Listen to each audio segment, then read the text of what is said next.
बदलिला पाणीपाग श्रावण रे प्रबल गरम गुळुगुळी पर आज सकाळू आरंभ होईछि झिपिझिपि वर्षा आगकू 7 दिन अर्थात अगस्त 14 तारीख पर्यंत राज्यर विभिन्न जिल्ला रे वर्षा लागि रहिबो।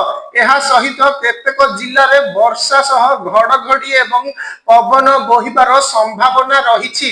पाणीपाग स्थिति पूर्वानुमान करी विभिन्न जिल्ला को येलो वार्निंग जारी करी सतर्क रहिबाकू परामर्श देइछि पाणीपाग केन्द्र। आंचलिक पाणीपाग केन्द्र सूचना अनुसार आज राज्यर अनेक जिल्ला को येलो वार्निंग जारी करा जाइछि। जिल्ला गुडिक मध्यरे केन्दुझर, मयूरभंज, बालेश्वर, भद्रक, जाजपुर, केन्द्रापड़ा, कटक, जगतसिंहपुर, पुरी, खोर्धा, नयागढ़, गंजाम, गजपति, सुंदरगढ़, झारसुगुड़ा, बरगढ़, संबलपुर, देवगढ़, अनुगुल, ढेंकानाल, केन्दुझर, मयूरभंज, सोनपुर, बौद्ध, नुआपड़ा, बलांगीर, कलाहांडी, कंधमाल, नवरंगपुर, रायगड़ा, कोरापुट और मालकानगिरी जिला को प्रबल वर्षा घड़घड़ी सह घंटा प्रति 30 रु 40 किलोमीटर पर्यंत पवन बहिबार संभावना रही। सेहीपरि 9 एवं 10 तारिख रे केन्दुझर, मयूरभंज, बालेश्वर, भद्रक, जाजपुर, केन्द्रापड़ा, कटक, जगतसिंहपुर, पुरी, खोर्धा, नयागढ़, गंजाम, गजपति, सुंदरगढ़, झारसुगुड़ा, बरगढ़, संबलपुर,